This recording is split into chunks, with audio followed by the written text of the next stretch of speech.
Don't look at me. Don't look at me. What the hell?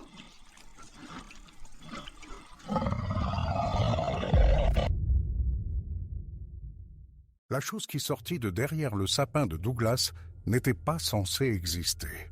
Thomas Running Bear avait passé 43 ans dans ces montagnes. Il avait pisté des wapitis dans des blizzards qui auraient tué des hommes moins aguerris. Il avait suivi des traces de sang dans des ravins si sombres que le soleil n'en touchait jamais le fond.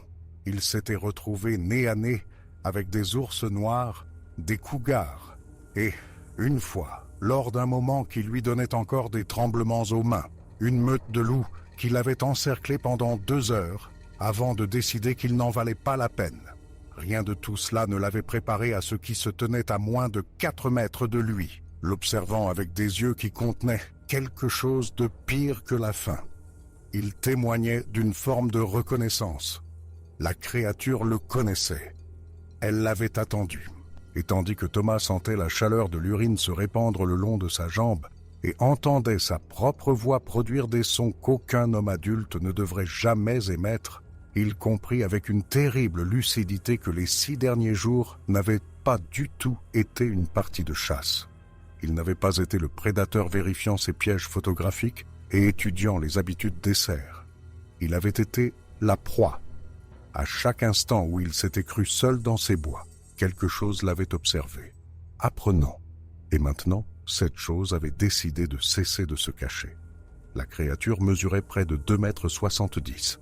Ses épaules étaient de plus larges que celles de n'importe quel gorille que Thomas avait pu voir dans des documentaires, épaisses de muscles qui ondulaient sous une fourrure si sombre qu'elle semblait absorber la lumière déclinante de l'après-midi.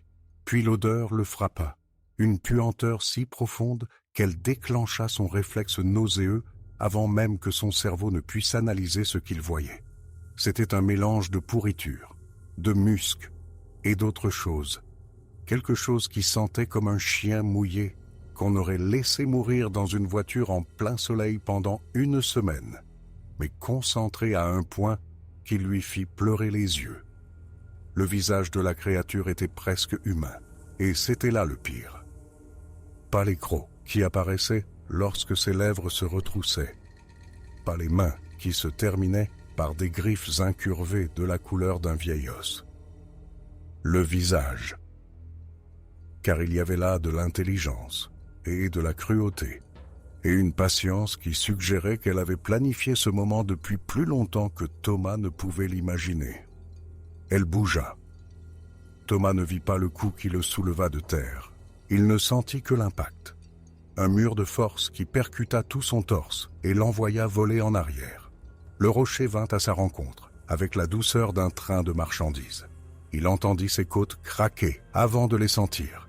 3 craquements distincts, semblables à quelqu'un qui écraserait du bois d'allumage. Puis, la douleur arriva, fulgurante et absolue, et Thomas Running Bear hurla dans la forêt qui s'assombrissait, tandis que la créature qui l'avait projeté à près de 5 mètres se tenait parfaitement immobile, observant, attendant de voir s'il se relèverait. Ceci est l'histoire de ce qui s'est passé dans l'Olympic National Forest. C'est ce que Thomas Running Bear a vu, ce que cela lui a coûté, et pourquoi il ne remettra plus jamais les pieds dans ces bois. Tout a commencé, comme c'est souvent le cas, par quelque chose d'ordinaire. 6 jours avant que son monde ne vole en éclats, Thomas Running Bear était assis à la table de sa cuisine dans la petite ville de Forks, Washington, buvant son café noir et examinant une carte topographique étalée entre son assiette de petit déjeuner et son fusil de chasse.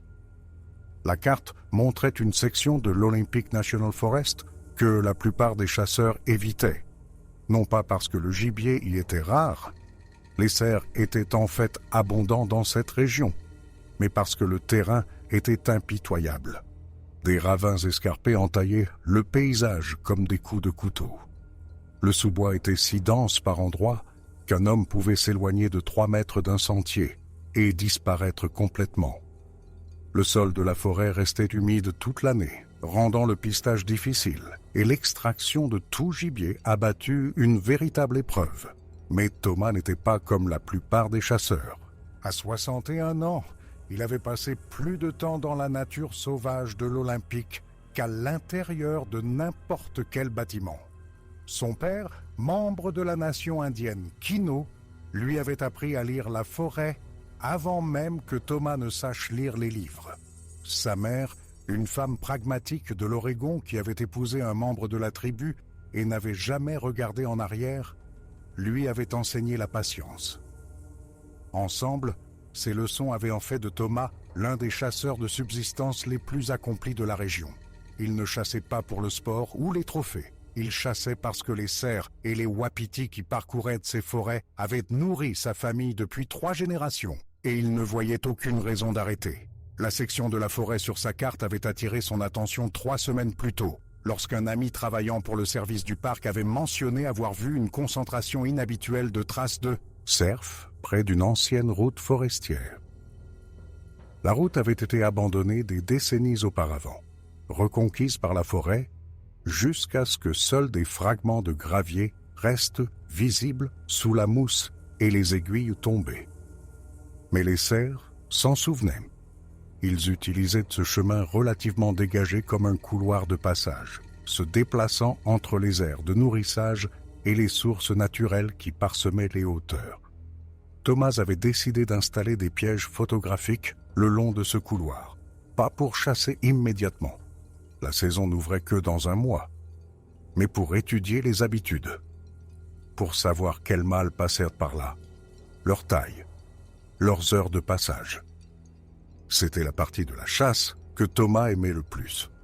L'observation, la collecte d'informations, l'accumulation patiente de connaissances qui lui permettrait finalement de prélever exactement le cerf qu'il voulait, proprement et éthiquement, d'un seul tir bien placé. Il termina son café et commença à charger son pick-up. Le trajet de Forks jusqu'au début du sentier prenait 45 minutes. Les 15 dernières sur une route si défoncée que Thomas dut enclencher les 4 roues motrices pour ne pas s'embourber. Le brouillard matinal était épais entre les arbres, transformant la forêt en un monde de formes grises et de sons étouffés. Thomas aimait ce moment de la journée. Le brouillard rendait tout silencieux, et dans ce silence, il pouvait entendre la forêt respirer. Il gara son pick-up au bout de la route, là où une chaîne rouillée marquait la limite de l'ancienne exploitation forestière. Au-delà de la chaîne, la forêt avait complètement repris ses droits. Des arbres poussaient là où des camions étaient autrefois passés. Des fougères recouvraient de vieilles ornières. Un ruisseau que les bûcherons avaient détourné des décennies plus tôt avait retrouvé son cours originel, creusant un nouveau chenal à travers ce qui avait été une aire de chargement. Thomas rassembla son équipement, un sac à dos contenant 4 pièges photographiques, des piles de rechange, des cartes SD et une petite trousse à outils. Un sac de maïs mélangé à de la mélasse, utilisé comme appât pour attirer les cerfs vers des endroits spécifiques où les appareils pourraient les capturer. Une boussole et la carte topographique, bien qu'il n'en ait guère besoin. Un couteau de chasse à sa ceinture, plus un outil qu'une arme, une gourde d'eau, et son fusil, déchargé mais présent. Il n'allait jamais dans ces bois sans lui. La randonnée jusqu'aux emplacements prévus pour ces appareils lui prendrait la majeure partie de la matinée. Thomas partit d'un pas régulier, suivant les vestiges de la route forestière jusqu'à ce qu'elle disparaisse complètement, puis naviguant de mémoire, et grâce aux signes subtils que la plupart des gens ne remarqueraient jamais. Un arbre marqué par la foudre qu'il avait dépassé une 12aine de fois. Un rocher en forme d'ours endormi. La façon dont le sol s'élevait légèrement avant de plonger dans le premier des ravins. La forêt était calme, ce matin-là, plus calme que Thomas ne s'y attendait. Il le remarqua environ 1 heure après le début de sa marche, lorsqu'il s'arrêta pour boire à sa gourde et réalisa qu'il n'entendait aucun oiseau. Pas de pivert martelant les arbres morts, pas de geais se criant dessus dans la canopée, pas de petits bruits de vie qui auraient dû emplir l'air. Thomas se tint très immobile et écouta. Rien. Il avait déjà connu des forêts silencieuses. Parfois, Un prédateur passait, et tout se taisait. Un cougar en chasse pouvait vider 1 kilomètre carré de tout bruit d'oiseau, mais cela semblait différent. Le silence n'était pas celui de l'attente, comme des animaux se cachant d'une menace. Il était vide, comme si les oiseaux étaient simplement partis. Thomas fronça les sourcils et continua de marcher. Le premier emplacement de caméra était une petite clairière où convergeaient 3 pistes de cerfs. Thomas l'avait identifié lors d'un précédent repérage, notant le trafic intense d'empreintes de sabots dans la terre meuble. Il passa 20 minutes à installer l'appareil, le sanglant à un arbre à la bonne hauteur, ajustant l'angle, testant le détecteur de mouvement et répandant une petite pile du mélange de maïs et de mélasse à environ 5 mètres devant l'objectif. L'appât attirerait les cerfs qui déclencheraient l'appareil, lequel capturerait des images haute résolution de tout ce qui viendrait investiguer. Les 2e et 3e appareils furent installés sans incident. Thomas travaillait efficacement, ses mains accomplissant les tâches familières sans pensée consciente. Sangler l'appareil, ajuster l'angle, tester le détecteur, répandre l'appât, passer au suivant. C'est au 4e emplacement que Thomas sentit pour la première fois que quelque chose n'allait pas. Le site était plus profond dans la forêt que les autres, près d'une source naturelle où les cerfs venaient faire les boire. Thomas l'avait choisi spécifiquement en raison de ce point d'eau, sachant que même si les cerfs trouvaient d'autres aires de nourrissage, ils reviendraient toujours à la source. Il approcha du site par le sud, suivant une piste de gibier qui serpentait entre les troncs massifs de sapins de Douglas centenaire, des arbres qui poussaient déjà lorsque Christophe Colomb débarqua dans les Caraïbes. La piste de gibier se terminait dans une petite dépression où la source bouillonnait à travers un lit de gravier. L'eau était claire et froide, alimentée par la fonte des neiges des sommets environnants. Des fougères poussaient drues sur les bords et la mousse recouvrait les rochers d'un tapis de verdure. C'était un endroit magnifique, paisible et isolé. Thomas s'arrêta au bord de la clairière. Quelque chose n'allait pas. Il ne parvint pas à l'identifier au premier abord. La source semblait normale. Les fougères n'étaient pas dérangées. Aucune branche n'était cassée. Aucun sol n'était retourné. Mais quelque chose au fond de ses tripes, quelque chose d'ancestral et d'instinctif, lui disait de partir. Il resta là un long moment, scrutant la clairière, essayant de comprendre ce que son subconscient avait remarqué que son esprit conscient n'avait pas perçu. La lumière filtrait à travers la canopée en rayons dorés. Une légère brise agitait le fougère. La source produisait un doux son de bouillonnement, alors que l'eau montait et se déversait dans le ruisseau qui l'emportait en aval. Puis, Thomas le sentit. Juste une trace, juste le plus faible murmure dans la brise.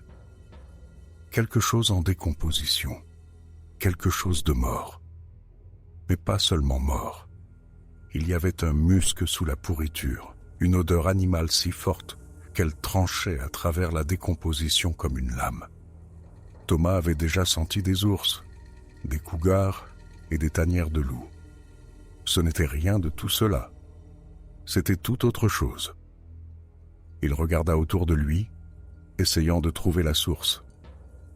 L'odeur semblait venir de partout et de nulle part, comme si la forêt elle-même avait exhalé quelque chose d'impur. Thomas fit un pas en arrière, puis un autre. Sa main se déplaça vers son fusil, non pour le prendre, mais pour sentir son poids sur son épaule, pour se rappeler qu'il n'était pas sans défense. L'odeur s'estompa aussi vite qu'elle était venue. Thomas attendit encore 5 minutes, parfaitement immobile, écoutant et observant. Rien ne bougeait, rien ne faisait de bruit. La source bouillonnait, la brise soufflait. La forêt restait vide. Finalement, il se convainquit qu'il était stupide. Un animal mort quelque part sous le vent, probablement. Un cerf ou un wapiti mort de maladie ou de vieillesse et qui pourrissait maintenant dans le sous-bois. L'odeur avait été portée par la brise un instant Puis, la brise avait tourné, l'emportant au loin. Rien d'étrange à cela. Il installa le 4e appareil. Ses mains n'étaient pas tout à fait stables, et il dut ajuster la sangle 2 fois avant de la fixer correctement. Le détecteur de mouvement fonctionna au test, la lumière verte clignotant pour indiquer qu'il était en marche. Thomas répandit l'appât, en prenant soin de le positionner là où l'appareil capturerait les meilleures images. Il quitta cette clairière plus vite qu'il n'avait quitté les autres. La randonnée de retour vers son pick-up prit plus de temps que prévu. Thomas se surprenait à s'arrêter fréquemment, à regarder par-dessus son épaule, à écouter des bruits qui ne venaient jamais.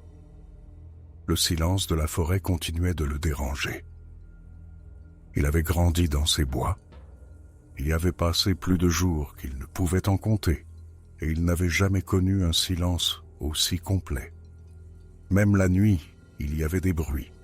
Le ululement d'une chouette, le bruissement des souris dans le sous-bois, l'appel lointain d'un coyote. Mais aujourd'hui, rien. Il atteignit son pick-up alors que la lumière de l'après-midi commençait à décliner.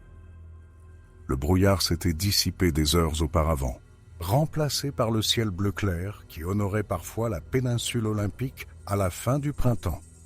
Thomas chargea son équipement dans la benne du pick-up et s'assit un moment derrière le volant, sans démarrer le moteur, regardant simplement le mur de verdure où commençait la forêt. Il n'avait pas imaginé l'odeur, il en était certain, et il n'avait pas imaginé le sentiment de malaise qu'il avait envahi au 4e site. Quelque chose avait été là, ou y avait été récemment. Quelque chose qui n'avait pas sa place. Thomas démarra son pick-up et rentra chez lui. Cette nuit-là, il rêva Dieu qu'il observait depuis l'obscurité entre les arbres. Au cours des 3 jours suivants, Thomas tenta de se convaincre que son malaise était infondé. Il suivit sa routine habituelle. Café le matin, petite réparation autour de la maison, dîner avec sa femme Hélène, qui avait remarqué sa distraction et lui avait demandé si tout allait bien. Il lui dit qu'il allait bien, juste fatigué de la randonnée, et elle accepta l'explication sans insister. Ils étaient mariés depuis 34 ans, et Hélène savait quand Thomas avait besoin d'espace pour régler quelque chose dans son propre esprit. Mais le malaise ne s'estompa pas. Au contraire, il grandit. Thomas se surprit à penser constamment aux pièges photographiques. Il les avait installés avec des piles neuves et des cartes SD haute capacité, assez pour enregistrer des semaines d'images sans maintenance. Il n'était pas nécessaire de les vérifier avant au moins 10 jours. Pourtant, il ne pouvait s'empêcher de se demander ce qu'il pouvait bien être en train de capturer, ce qui pouvait bien passer devant eux dans l'obscurité, ce qui pouvait bien manger l'appât qu'il avait si soigneusement préparé. Le 4e jour après avoir installé les appareils, Thomas se réveilla avant l'aube avec une décision déjà prise. Il allait y retourner. Il se dit que c'était juste pour vérifier les appareils, s'assurer qu'ils fonctionnaient correctement, voir si des cerfs avaient visité les stations d'appâtage. Mais sous ses explications rationnelles, il connaissait la vraie raison. Il avait besoin de savoir s'il avait imaginé tout ça. Il quitta la maison alors qu'Hélène dormait encore, laissant un mot sur la table de la cuisine, disant qu'il serait de retour pour le dîner. Le trajet jusqu'au début du sentier fut aussi difficile qu'il s'en souvenait, mais cette fois, le brouillard était absent. Le matin était clair et froid, le ciel commençant à peine à s'éclaircir au-dessus des sommets. Thomas marcha rapidement, retraçant son chemin de 4 jours plus tôt. La forêt était toujours calme, mais pas aussi oppressante de silence qu'auparavant. Il entendit un pivert quelque part au loin, martelant un arbre mort. Un geai lança un cri, puis se tut. De petits bruits, mais des bruits tout de même. Thomas sentit sa tension se relâcher légèrement. Les 3 premiers appareils n'avaient pas été touchés. Les tas d'appât avaient été dispersés, probablement par des cerfs, et les détecteurs de mouvement montraient que les appareils avaient été déclenchés plusieurs fois au cours des 4 derniers jours. Thomas ne récupéra pas les cartes SD.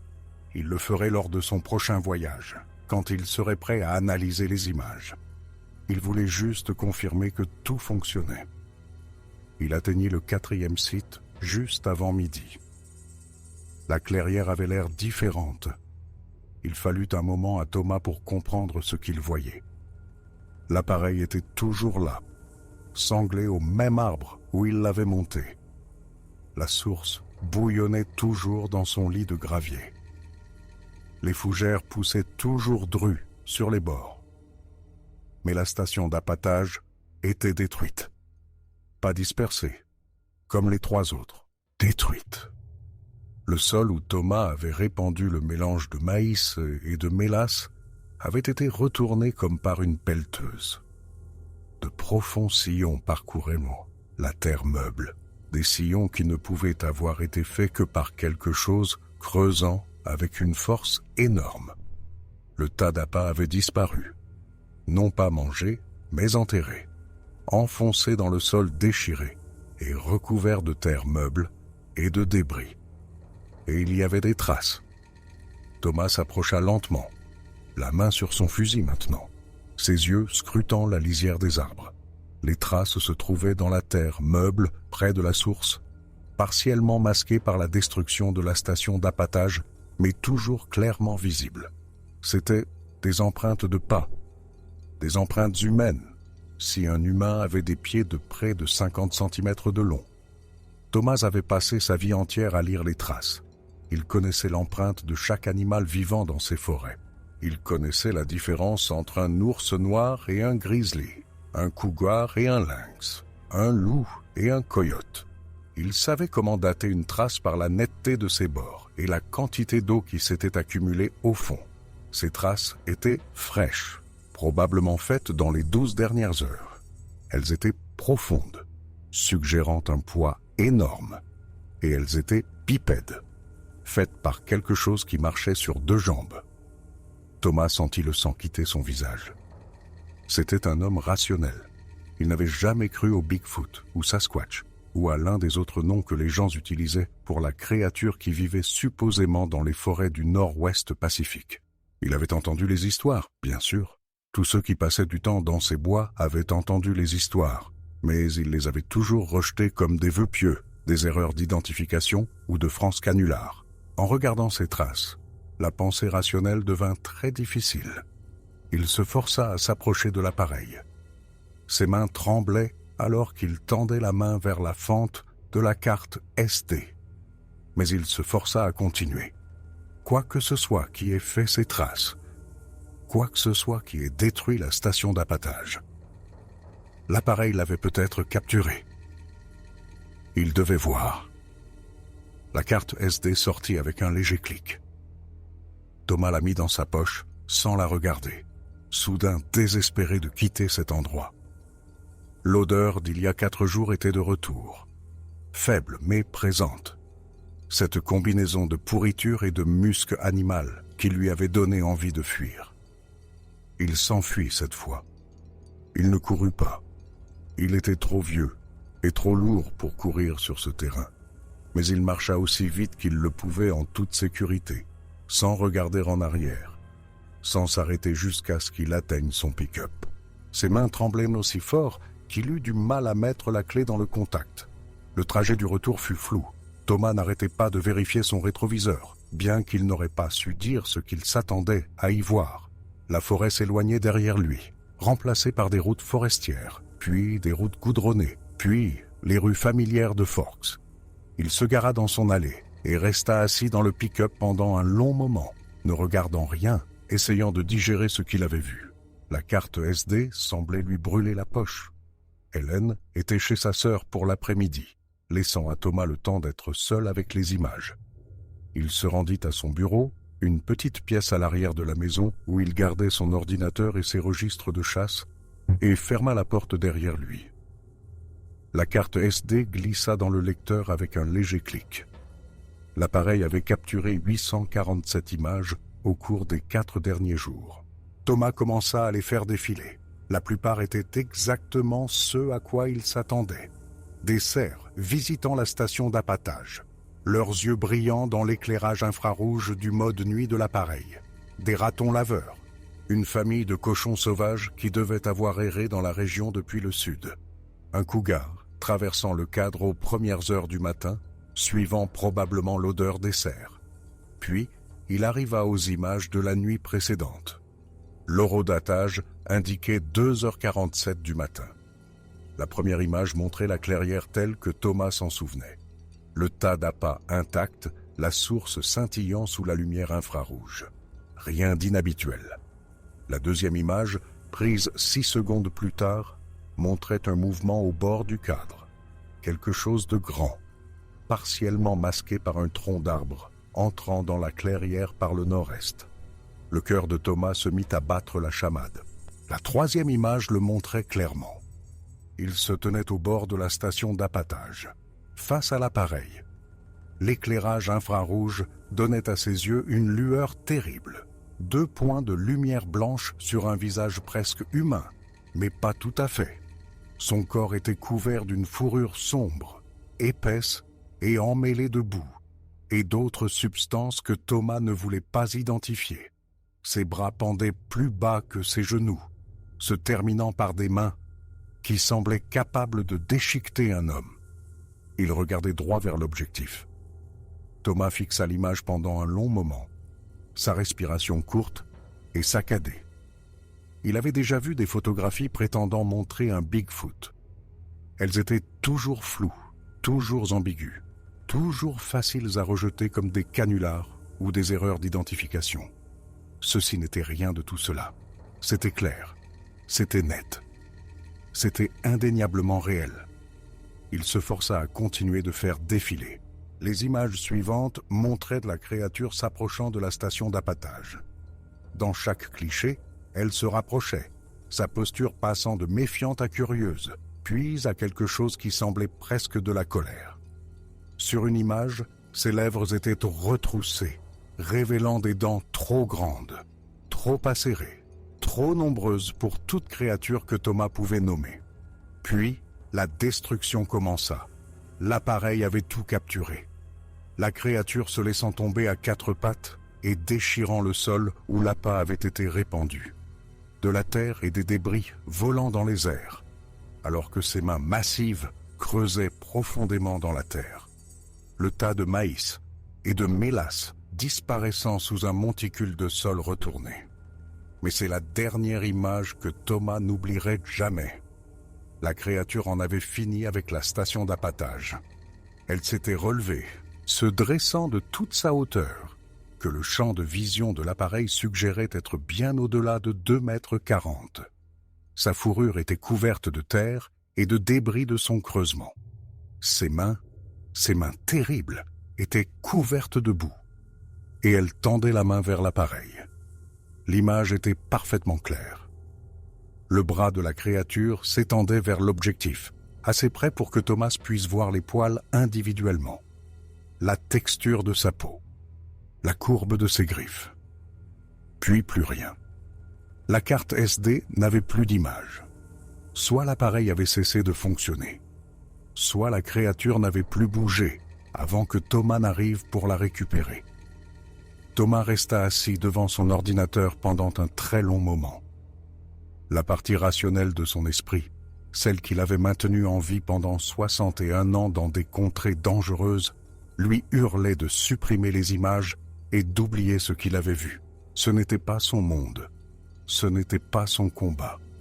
Quelle que soit cette créature, elle vivait dans ces forêts bien avant la naissance de Thomas, et elle y vivrait bien après sa mort. La chose intelligente à faire était de tourner les talons. Mais une autre partie de lui, la partie curieuse qui avait fait de lui un pisteur et un chasseur, voulait y retourner. La créature avait tendu la main vers l'appareil. Cela signifiait qu'elle avait vu l'appareil. Elle savait que l'appareil était là. Si Thomas y retournait demain, la créature serait-elle partie? Ou serait-elle en train d'attendre? Cette pensée aurait dû le terrifier. Au lieu de cela, elle le fascinait.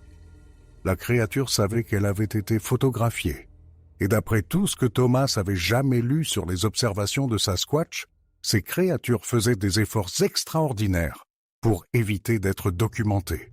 Elles évitaient les appareils photos. Elles couvraient leurs traces. Elles observaient les humains à distance, mais se laissaient rarement voir. Celle-ci s'était laissée photographier. Thomas sentit un frisson lui parcourir l'échine. Pourquoi ferait-elle ça?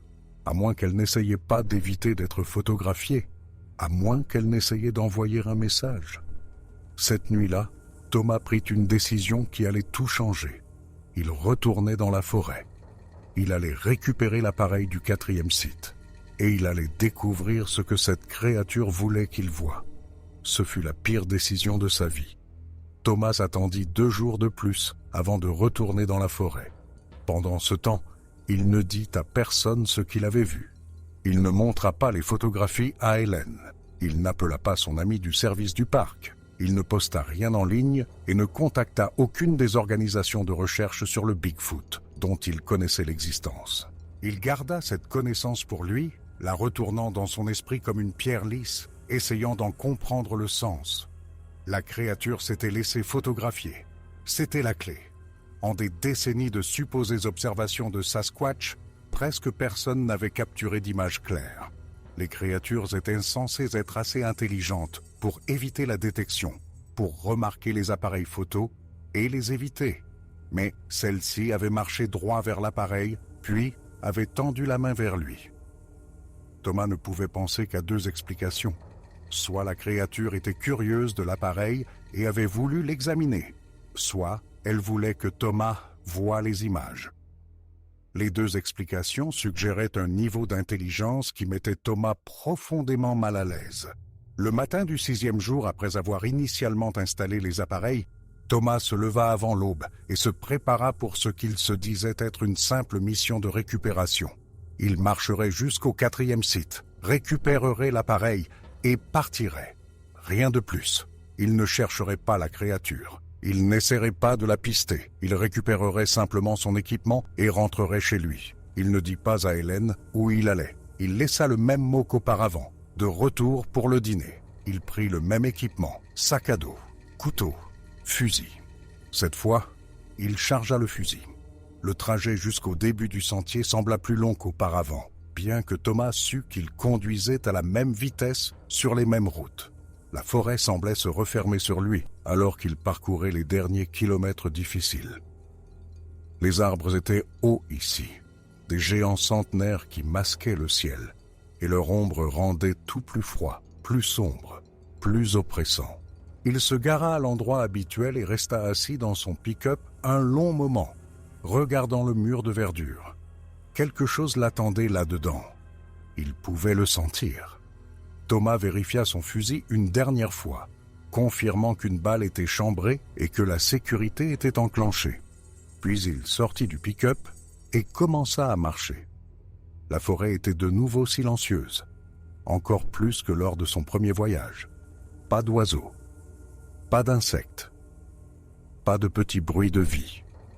Juste le doux murmure du vent dans la canopée et le craquement de ses bottes sur le sol de la forêt. Thomas marchait plus vite que d'habitude, poussé par une urgence qu'il ne comprenait pas entièrement. Il passa le premier site sans s'arrêter. Passa les 2e et 3e de la même manière. Ses yeux restaient fixés sur les arbres, scrutant tout mouvement, cherchant l'éclair d'une fourrure sombre ou la lueur d'yeux observant depuis les ombres. Rien. La forêt était vide. Il atteignit le 4e site juste après midi. La clairière avait exactement le même aspect qu'il l'avait laissé 2 jours auparavant, le sol retourné autour de la station d'appâtage détruite, l'appareil toujours sanglé à son arbre. Rien n'avait changé.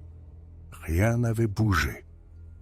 Thomas s'approcha lentement de l'appareil, son fusil prêt, son doigt à l'extérieur du pontet, mais assez proche pour réagir rapidement si nécessaire. L'odeur était de retour, plus forte qu'avant. Cette terrible combinaison de pourriture et de musc qui semblait tapisser l'intérieur de ses narines et de sa gorge. Il respirait par la bouche, essayant de minimiser l'impact, mais elle était partout. Le boîtier de l'appareil était endommagé, remarqua-t-il en se rapprochant. De profondes rayures marquèrent le plastique, comme si quelque chose avait essayé de l'arracher de l'arbre sans tout à fait y parvenir. Mais l'appareil lui-même était toujours attaché, l'objectif toujours pointé sur la station d'appâtage en ruine, le voyant d'alimentation clignotant toujours en vert pour indiquer qu'il enregistrait. Thomas tendit la main vers la sangle. Ses mains tremblèrent de nouveau, pire qu'avant. Son cœur battait si fort qu'il pouvait le sentir dans ses tempes. Chaque instinct en lui hurlait de faire demi-tour, de courir, de s'éloigner de cet endroit aussi vite que possible. Mais il était venu pour l'appareil et il allait le récupérer. La sangle se détacha. Thomas retira l'appareil de l'arbre et le tint dans ses mains, le retournant pour inspecter les dégâts. Les rayures étaient moins profondes, mais superficielles. Le boîtier avait tenu bon. Quoi que ce soit qui ait tenté de l'arracher n'avait pas réussi. Il était en train de ranger l'appareil dans son sac à dos quand il l'entendit. Une branche qui craque. Pas une petite branche, du genre qu'un écureuil pourrait casser en courant dans la canopée. Une grosse branche, le genre qui nécessiterait un poids considérable pour se briser. Cela venait de derrière lui. Thomas pivota, son fusil montant automatiquement, son doigt se déplaçant sur la détente. La créature se tenait à la lisière de la clairière. Elle était exactement comme sur les photographies, sauf que les photographies n'avaient pas rendu son échelle. Thomas n'était pas un petit homme. Il mesurait 1,83 m et pesait plus de 90 kilos. Mais la chose qui le regardait lui donnait l'impression d'être un enfant. Elle était massive, au moins 2,40 m, probablement plus proche de 2,70 m. Ses épaules étaient si larges qu'elles semblaient masquer la forêt derrière elle. Ses bras pendaient plus bas que ses genoux, épais de muscles, se terminant par ses mains terribles avec leurs griffes incurvées, et ses yeux. Les photographies avaient montré les yeux brillants sous la lumière infrarouge, mais à la lumière du jour, ils étaient différents. Ils étaient sombres, presque noirs, profondément enfoncés sous une lourde arcade sourcilière, et ils observaient Thomas avec une intensité qui provoqua une fuite de sa vessie, la chaleur se répandant le long de sa jambe, son corps répondant à une menace que son esprit ne pouvait pas entièrement traiter. La créature ne bougea pas, Thomas non plus. Ils restèrent de là un long moment, prédateurs et proies, séparés par peut-être une douzaine de mètres de sol retourné. Thomas pouvait entendre sa propre respiration, rauque et saccadée. Il pouvait entendre son cœur battre. Il pouvait sentir sa propre peur se mêler à la puanteur terrible de la créature. Et puis, la créature fit un pas en avant. Thomas tira. Le fusil détonna, d'un bruit assourdissant dans le silence de la forêt. La balle manqua sa cible. Thomas le sut au moment où il appuya sur la détente. Ses mains tremblaient trop pour un tir précis. Le son se répercuta sur les arbres et s'éloigna au loin, laissant un bourdonnement dans les oreilles de Thomas qui rendait tout sourd et lointain. La créature ne broncha pas. Elle fit un autre pas en avant. Thomas actionna le verrou, chambrant une autre balle, essayant de stabiliser ses mains, essayant de viser. Il avait tiré des milliers de balles dans sa vie. Il avait tué des cerfs et des wapitis à près de 200 mètres. Il n'avait jamais manqué un tir qui comptait, mais ses mains ne cessaient de trembler. La créature combla la distance dans un éclair de fourrure sombre et de membres massifs. Thomas eut le temps de la voir arriver, le temps de réaliser que rien d'aussi grand ne devrait pouvoir se déplacer aussi vite. Le temps de comprendre qu'il avait fait une terrible erreur en revenant à cet endroit. Puis, elle le percuta. L'impact ne ressemblait à rien de ce que Thomas avait jamais connu. Un instant, il était debout, essayant de viser avec son fusil. Et l'instant d'après, il volait dans les airs, son corps tournoyant, son fusil arraché de ses mains, son souffle coupé. Il eut le temps de voir les arbres tournoyer au-dessus de lui, le temps de voir le ciel, le temps de comprendre qu'il allait atterrir très durement. Le rocher vint à sa rencontre. Thomas le heurta avec le dos, sa colonne vertébrale s'incurvant autour de la roche impitoyable. ses côtes se comprimant d'une manière pour laquelle elles n'avaient jamais été conçues. Il entendit les craquements avant de les sentir. 3 fractures distinctes qui sonnaient comme quelqu'un brisant des bâtons secs.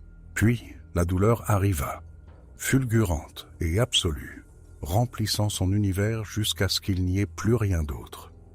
Il glissa le long du rocher et atterrit en tas à sa base, incapable de bouger, incapable de respirer, incapable de faire autre chose que de rester là et de souffrir.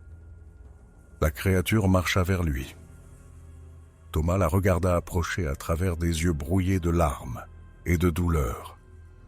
Elle se déplaçait lentement maintenant, la vitesse explosive de son attaque remplacée par une allure délibérée, presque désinvolte.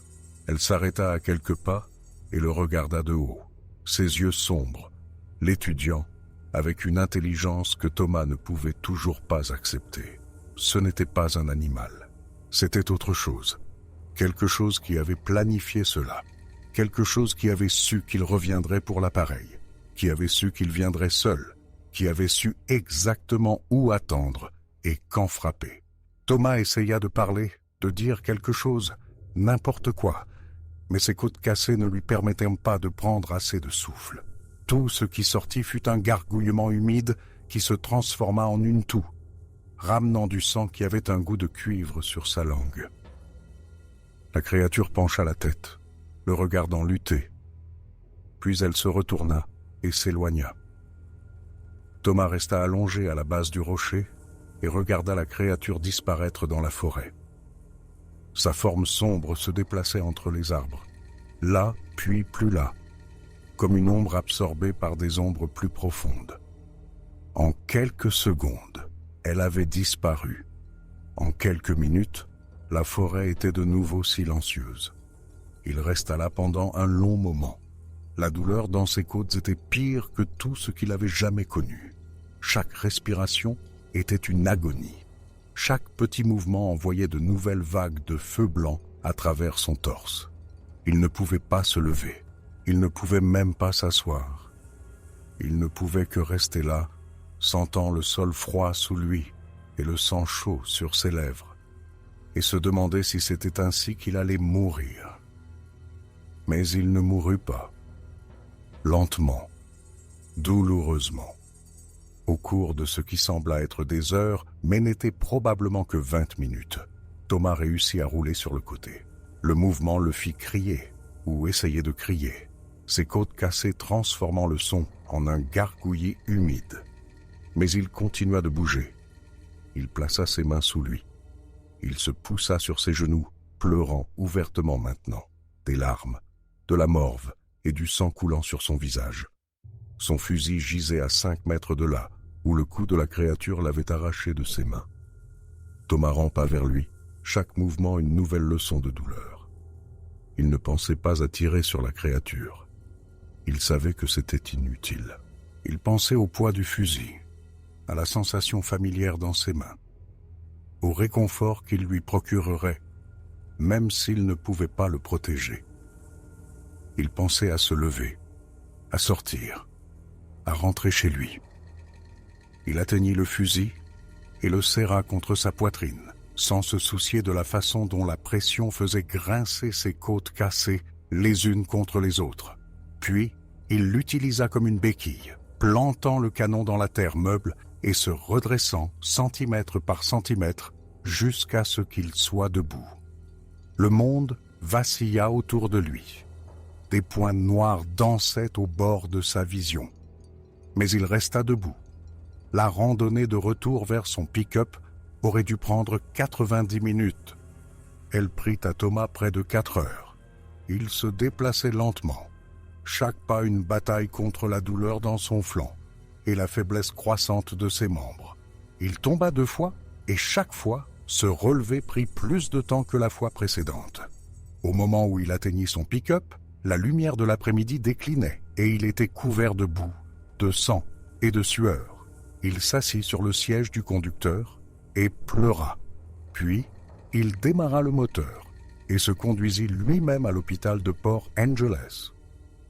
Les médecins des urgences diagnostiquèrent 3 côtes fêlées et une légère commotion cérébrale. Ils demandèrent à Thomas ce qui s'était passé, et il leur raconta qu'il était tombé d'un rocher en randonnée.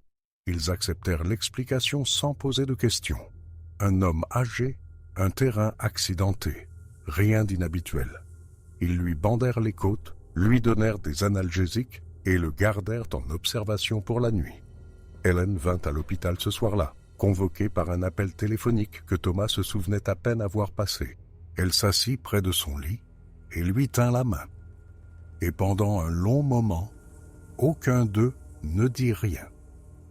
Puis, elle demanda ce qui s'était réellement passé, car elle connaissait Thomas depuis 34 ans, et elle savait quand il mentait. Thomas la regarda un long moment, puis il lui parla de l'ours. Il dit qu'il avait surpris un ours noir à l'un de ses sites de caméra. L'ours l'avait chargé, l'avait fait tomber, et il avait heurté un rocher en tombant. L'ours s'était enfui sans autre attaque, et Thomas avait réussi à retourner à son pick-up et à se conduire à l'hôpital. Hélène le regarda un long moment. Puis, elle hocha la tête, lui serra la main et ne posa plus de questions. Thomas passa 3 semaines à se remettre de ses blessures. Pendant ce temps, il ne retourna pas dans la forêt. Il ne regarda pas les images de la caméra d'avant son attaque. Il ne pensa pas à ce qu'il avait vu, ou essaya de ne pas y penser, bien qu'en vérité, il ne pensât à rien d'autre. La créature avait su. Elle avait su que Thomas reviendrait pour la caméra. Elle l'avait attendu, s'était positionnée parfaitement, avait attaqué avec précision puis s'était éloignée. Si elle avait voulu le tuer, elle aurait pu. Ses mains massives, ses griffes incurvées, cette vitesse et cette force, il n'y avait rien que Thomas aurait pu faire pour l'arrêter. Mais elle ne l'avait pas tué. Elle l'avait projeté contre un rocher, lui avait cassé les côtes, puis l'avait laissé partir. Pourquoi? Thomas n'avait pas de réponse, et le fait de ne pas savoir le rongeait, le tenait d'éveiller la nuit, lui faisait regarder par-dessus son épaule chaque fois qu'il sortait. Quand il fut assez guéri pour bouger sans douleur, Thomas contacta un journaliste d'un site d'information de Seattle. Il avait vu le site couvrir des histoires étranges auparavant, des phénomènes inexpliqués, des observations inhabituelles, des choses que les médias grand public ne toucheraient pas. Il pensa qu'il serait peut-être intéressé par ce qu'il avait vu. Ils furent intéressés, mais pas de la manière que Thomas avait espéré. Le journaliste vint à Forks et interviewa longuement Thomas. Thomas lui montra les photographies du piège photographique, les images claires de la créature s'approchant de la station d'appâtage, l'image finale de son bras tendu vers l'objectif. Le journaliste sembla impressionné, voire excité. Mais lorsque l'article parut 2 semaines plus tard, ce n'était pas ce que Thomas avait attendu. Le site web publia le récit de Thomas, mais ils le présentèrent avec scepticisme. Ils inclurent des commentaires d'un biologiste de la faune qui suggérait que les photographies pourraient montrer un ours atteint de la gale, sa fourrure clairsemée et sa posture inhabituelle. Ils citèrent un sceptique qui nota que les images du piège photographique, bien que convaincantes, pourraient facilement être truquées avec un bon costume et un peu de patience. Ils trouvèrent même un expert en photographie numérique qui souligna certaines anomalies dans les images qui, selon lui, étaient compatibles avec une manipulation, bien qu'il ne put rien prouver de manière définitive. Thomas lut l'article avec une consternation croissante. Son histoire était là, ses mots, son expérience. Mais la façon dont elle était présentée le faisait passer pour un vieil homme crédule, qui avait vu un ours et s'était convaincu que c'était un Bigfoot. La section des commentaires était pire. Thomas prit une décision. Il alla sur son ordinateur et ouvrit le dossier où il avait sauvegardé les images du piège photographique. Il regarda les images une dernière fois. Cette forme massive, ses yeux brillants, ses mains terribles tendues vers l'objectif. Puis, il sélectionna tous les fichiers et appuya sur Supprimer. La boîte de dialogue de confirmation apparut. « Êtes-vous sûr de vouloir supprimer définitivement ces éléments ?» Thomas cliqua sur « Oui ». les images disparurent. Cette nuit-là, Thomas appela son ami du service du parc et lui dit qu'il en avait fini de chasser dans cette section de la forêt. Son ami lui demanda pourquoi et Thomas dit qu'il se faisait trop vieux pour ce genre de terrain. Son ami accepta l'explication sans poser de questions. 2 jours plus tard, Thomas apporta son fusil de chasse à une armurerie de Port Angeles et le vendit. Il vendit ses pièges photographiques dans la même boutique. Il vendit son sac à dos de chasse, ses sacs à gibier, ses appâts, ses neutraliseurs d'odeur et tout autre équipement qu'il avait accumulé en 40 ans de chasse. Le propriétaire de la boutique lui demanda s'il prenait sa retraite, et Thomas répondit que oui. Il rentra chez lui et dit à Hélène qu'il arrêtait la chasse. Elle le regarda un long moment, le même regard qu'elle lui avait jeté à l'hôpital. Le regard qui disait qu'elle savait qu'il y avait plus dans l'histoire qu'il ne le disait. Mais elle se contenta de hocher la tête et de dire qu'elle pensait que c'était probablement une bonne idée. Thomas n'est pas retourné dans l'Olympic National Forest depuis ce jour.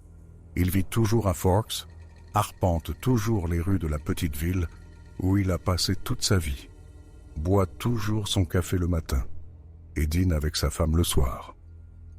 De l'extérieur, rien n'a changé. Mais parfois, tard dans la nuit, Thomas se réveille de rêves dont il ne se souvient pas et reste allongé dans l'obscurité. Ah, écoutez, la forêt est toujours là. Les sapins de Douglas centenaires s'élancent toujours vers le ciel. Les cerfs parcourent toujours les pistes de gibier.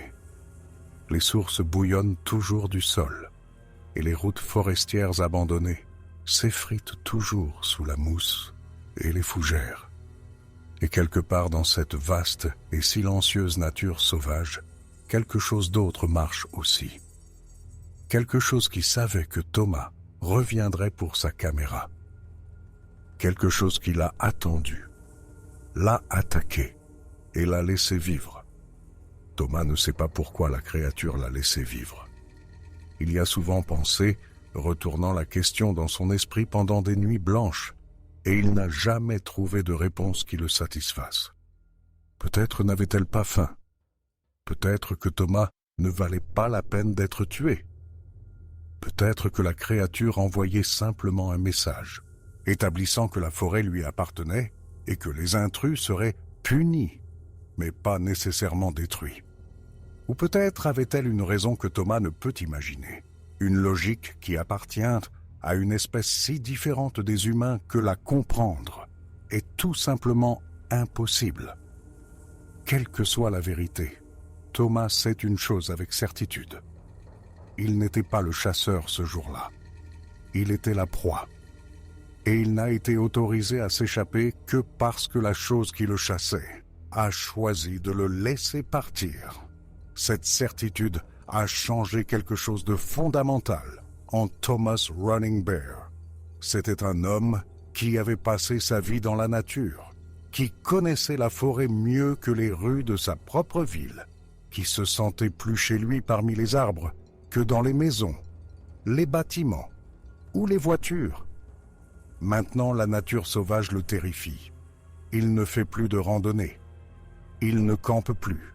Il n'aime même pas regarder la lisière des arbres qui marquent la frontière entre Forks et le vaste territoire inexploré au-delà. Quand il voit les forêts depuis sa fenêtre, il ne voit pas la beauté, la paix ou un foyer. Il y voit des cachettes. Il y voit des ombres où quelque chose pourrait attendre sans être vu. Il y voit l'obscurité entre les troncs où une créature de 2,50 m pourrait se tenir immobile pendant des heures, observant, attendant, décidant si aujourd'hui serait le jour où elle reviendrait finir ce qu'elle avait commencé. Thomas sait que ce n'est pas rationnel. Il sait que la créature est probablement à des kilomètres de là, vivant son étrange existence dans la forêt profonde, pas plus intéressé par Thomas Running Bear que Thomas ne l'est par une fourmi particulière dans son jardin. Il sait que la rencontre était presque certainement aléatoire, une coïncidence de temps et de lieu, et qu'il est peu probable qu'il revoie jamais la créature. Mais savoir n'est pas la même chose que ressentir. Et quand Thomas regarde la forêt maintenant, Ce qu'il ressent, c'est la peur. Une peur pure, primale, absolue. Le genre de peur que nos ancêtres ressentaient lorsqu'ils se blottissaient dans des grottes et écoutaient les bruits des prédateurs dans l'obscurité. Le genre de peur que l'évolution a passé des millions d'années à essayer d'éliminer, la remplaçant par des outils, des armes et le feu, par la civilisation, la technologie et l'illusion réconfortante que nous sommes les prédateurs au sommet de cette planète.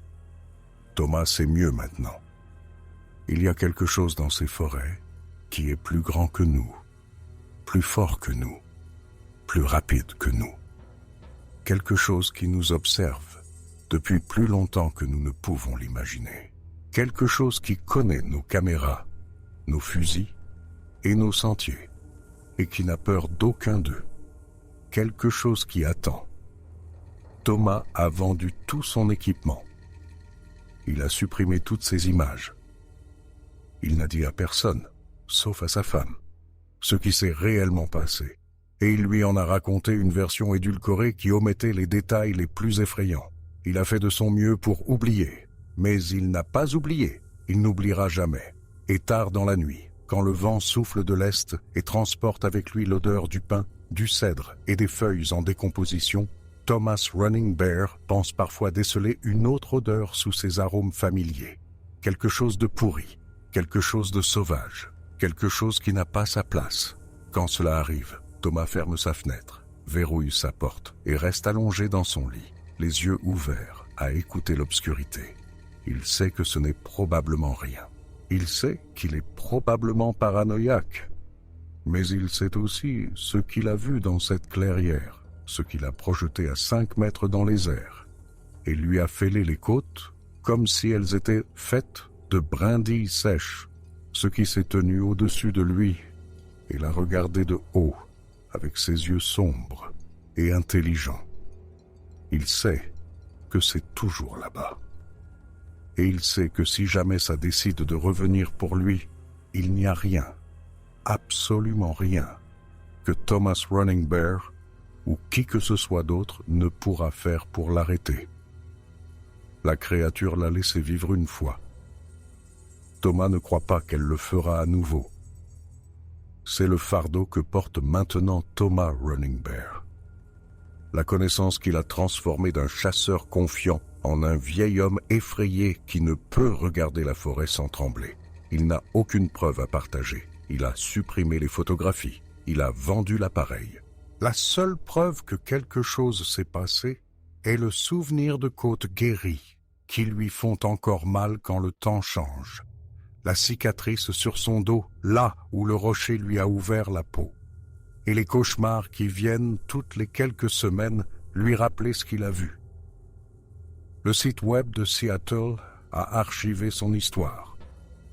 Mais elle est enterrée parmi des milliers d'autres articles, rejetée par les commentaires comme les divagations d'un vieil homme qui ne pouvait pas distinguer un ours d'un monstre. Personne ne la prend au sérieux. Personne ne la prendra jamais au sérieux. Thomas le comprend. Il l'a accepté. La créature ne veut pas être trouvée, et donc elle ne sera pas trouvée. La créature ne veut pas qu'on croie en elle, et donc on ne croira pas en elle. La créature veut exister dans les ombres, dans les espaces entre le connu et l'inconnu, dans les forêts trop profondes et trop sombres pour que la civilisation humaine puisse les atteindre. Et dans ces ombres, elle restera. Thomas Running Bear connaît la vérité. Il sait que l'humanité n'est pas seule dans ces forêts anciennes.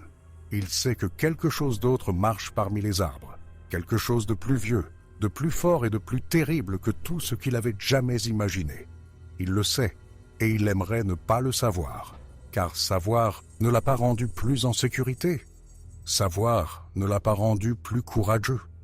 Savoir, lui, a seulement montré à quel point il est petit, fragile, facilement brisé par quelque chose qui ne devrait pas exister, mais qui existe.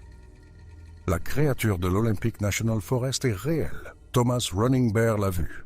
Thomas Running Bear a été projeté à 5 mètres dans les airs par elle.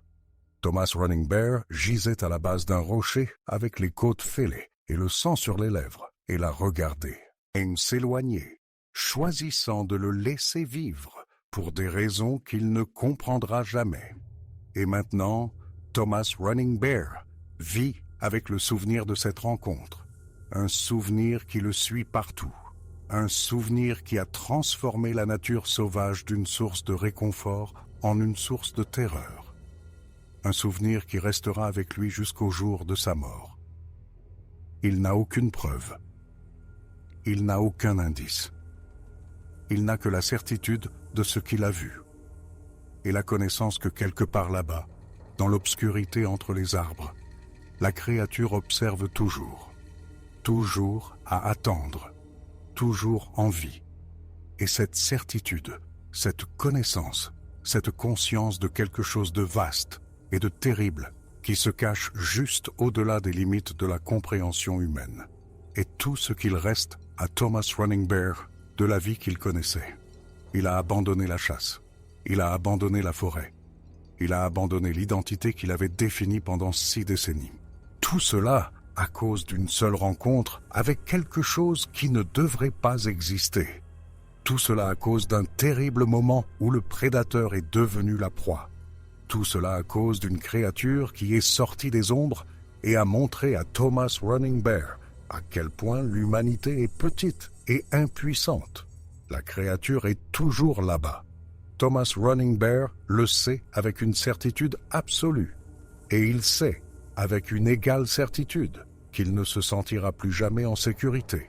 C'est l'héritage de ce qui s'est passé dans l'Olympic National Forest. C'est ce que Thomas Running Bear porte avec lui chaque jour, chaque nuit, à chaque instant de son existence. C'est la vérité que personne ne croit et que personne ne croira jamais. La vérité que Thomas a cessé d'essayer de partager. La forêt a ses secrets. Et certains secrets sont destinés à rester enfouis dans l'obscurité entre les arbres, où les créatures qui ne devraient pas exister poursuivent leurs vies anciennes et inconnaissables, loin des yeux humains, loin de la compréhension humaine, loin de tout ce que nous pensons savoir sur le monde. Thomas Running Bear a entrevu l'un de ces secrets, et cela le hante depuis lors. L'histoire s'arrête ici, mais l'histoire de la créature continue.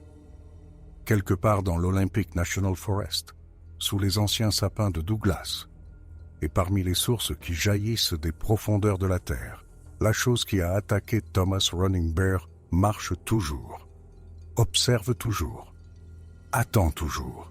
Elle ne sera jamais trouvée, elle ne sera jamais capturée, elle ne sera jamais comprise. Elle continuera simplement d'exister, comme elle a toujours existé, dans les espaces entre le connu et l'inconnu, le visible et l'invisible, le cru et le rejeté. Et si jamais vous vous retrouvez dans ces bois profonds, dans les endroits où les sentiers s'arrêtent, où la civilisation s'estompe et où l'ancienne forêt reprend ses droits, souvenez-vous de ce qui est arrivé à Thomas Running Bear. Souvenez-vous de l'odeur de pourriture et de musc. Souvenez-vous des yeux qui observent depuis les ombres. Souvenez-vous de la force qui peut projeter un homme adulte à 5 mètres dans les airs. Et souvenez-vous que vous n'êtes pas seul là-bas. Vous n'êtes jamais seul. Quelque chose observe toujours.